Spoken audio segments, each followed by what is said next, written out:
Avec une forte inflation et les taux directeurs des banques centrales en hausse, on entend de partout que 2023 risque d'être une année de récession. C'est très possible, certes, mais maintenant qu'on dit ça, comment on se prépare à notre niveau pour passer au mieux une récession? Salut à tous, c'est Dorian, et dans cette vidéo, je vous propose de vous partager comment je me prépare personnellement à une récession. On commence par les points de base et on avance progressivement sur des actions de plus en plus avancées. Évidemment, je partage ici ce que je fais personnellement, ce n'est pas parfait, mais c'est mon expérience. Aussi, je fais cette vidéo car au final, ça sert pas à grand chose de débattre et de s'inquiéter à outrance de ce qui va se passer économiquement, car nous ne sommes pas au contrôle à notre échelle et nous dépendons clairement d'autrui, des gouvernements, etc. Par contre, nous contrôlons nos décisions au quotidien, notre vie, et nous pouvons clairement agir pour changer notre futur. Aussi, on va partir du postulat que si vous regardez cette vidéo sur YouTube, vous êtes certainement dans un pays en paix, que votre vie n'est pas immédiatement en danger et que vos besoins physiologiques de base y sont assouvis. Donc déjà, on n'a pas trop à se plaindre. Après, évidemment, je ne suis pas là pour faire la morale, mais je tenais tout de même à le souligner. Alors, rentrons dans le vif du sujet. Donc, comment on va se protéger en cas de récession qui arrive et de toute façon, comment on se met dans une situation financière qui est beaucoup plus stable et comment on améliore sa situation. Donc, la première étape, pour moi, elle consiste à faire un point sur sa situation, à savoir tenir un budget, à sécuriser ses revenus et donc à savoir où on en est financièrement avant de passer aux prochaines étapes. Donc, quand je dis faire le point sur sa situation, c'est est-ce que je suis employé, est-ce que je suis payé à ma juste valeur, dois-je augmenter ma valeur ajoutée auprès de mon employeur, si je suis pas heureux par exemple au travail, n'y a-t-il pas de meilleures opportunités autour de moi pour changer avant par exemple que la situation économique se détériore et que je me retrouve bloqué dans un poste qui me ne plaît pas. En tant qu'employé, il pourrait par exemple être intéressant d'aller discuter d'objectifs ambitieux avec votre employeur pour vous retrouver dans une situation de surperformance. Et ainsi, si les coupes budgétaires et de personnel commencent à arriver, et bien vu que vous avez surperformé, ça vous permettra certainement de rester, voire même de négocier une augmentation. Et au pire, si vous ne pouvez pas négocier une augmentation, et bien vous pourrez aller voir ailleurs. Mais dans tous les cas, vous vous protégerez parce que vous devenez quelqu'un de compétent, vous surperformez et vous devenez indispensable. Évidemment, personne n'est indispensable, mais il y a quand même des personnes qui sont plus indispensables et plus dures à remplacer que d'autres. De l'autre côté, si vous êtes entrepreneur et non pas employé,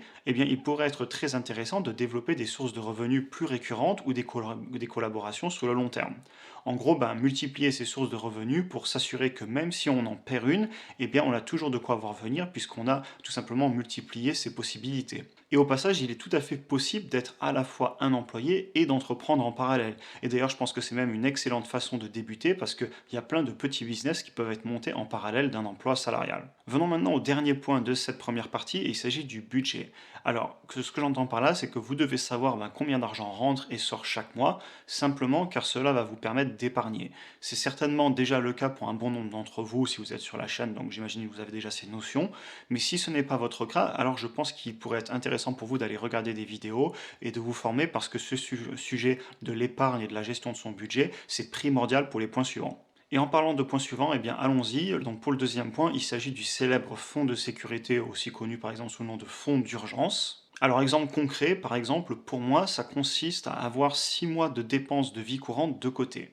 Et l'intérêt est que si j'ai un gros coup dur, comme par exemple la voiture qui casse, une perte de revenus, un problème sur la maison, etc., eh bien j'ai de l'argent dans lequel aller piocher pour ne pas toucher à mes investissements, car ça va toujours arriver au pire moment les galères, confère la loi de Murphy. Et comme les pires choses arrivent souvent au pire moment, eh bien c'est pour ça qu'il faut que ce soit de l'argent qui est instantanément disponible, qui n'est pas dépensé et surtout que vous ne devez pas dépenser pour un achat plaisir ou quoi que ce soit. C'est vraiment de l'argent qui est là en cas d'urgence. Au pire, vous mettez sur un livret A, ça combattra pas l'inflation, tant pis, mais c'est aussi en faisant ça qu'on va se sécuriser, qu'on va pas faire d'erreur, qu'on va pas se retrouver dans des situations qui nous coûteraient beaucoup plus cher. Alors certes, c'est un petit peu d'argent qu'on ne touche pas et qui perd de la valeur, mais c'est très important de le faire. Passons maintenant au troisième point et il s'agit d'éliminer sa mauvaise dette. Alors en fait, en cas de risque de ralentissement économique, de baisse de revenus et même d'inflation qui rogne au final votre pouvoir d'achat, il est pour moi important d'éliminer ces mauvaises dettes. Alors je définis par mauvaise dette toute dette qui a servi à acheter quelque chose qui ne vous paie pas plus d'argent en net évidemment que la mensualité du crédit. Donc globalement, si vous avez acheté un appartement et que vous le louez et qui vous rapporte plus, eh bien c'est de la bonne dette. Par contre, si vous avez acheté un véhicule et que ce véhicule, eh bien, il vous rapporte moins, c'est de la mauvaise dette. Ça ne veut pas dire qu'il ne faut pas acheter un véhicule, évidemment. Ça veut juste dire que utiliser l'effet de levier de la banque et de la dette doit être fait pour moi sur des actifs qui vous rapportent plus que les mensualités. Et sinon, il faut tout faire pour essayer de payer ses dettes et de payer cash, donc ces objets qui ne nous rapportent rapporte pas. Alors ce point pourrait vous paraître étonnant car en effet, pourquoi aller payer mes crédits? À vrai dire, tout va bien, mon salaire tombe tous les mois, je paie mes mensualités et puis je suis content d'avoir acheté toutes ces choses à crédit. Et en soi, bah, vous avez raison, si c'est votre objectif dans la vie, eh ben, pas de souci, je respecte tous les choix et vous pouvez très bien le faire. Par contre, il faut bien comprendre que durant ben, les temps difficiles, il va y avoir de grosses opportunités à saisir et aussi des difficultés à surmonter. Et dans ces moments-là, même si de l'extérieur, on pourra dire que certains ont eu de la chance et pas d'autres, eh bien en fait, c'est parce qu'on ne voit que la pointe émergée de l'iceberg. Mais certaines personnes, et je pense que vous aussi vous pouvez le faire si ça vous intéresse, eh bien vous aurez mis toutes les chances de votre côté. C'est-à-dire que vous aurez des revenus solides, vous n'aurez pas de dettes qui vous rongent tous les mois tous vos revenus.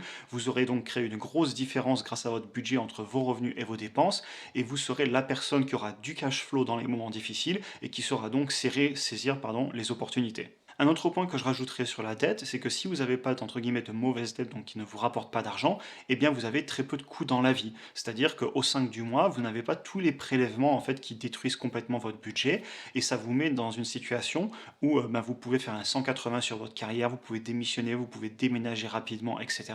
Parce que justement, eh bien, vous pouvez en réduisant votre niveau de vie très vite augmenter votre cash flow et vos revenus mensuels. Et donc au final, c'est une position dans laquelle vous vous mettez qui va vous permettre de mieux rebondir dans la vie et surtout en cas de difficulté, comme par exemple en récession.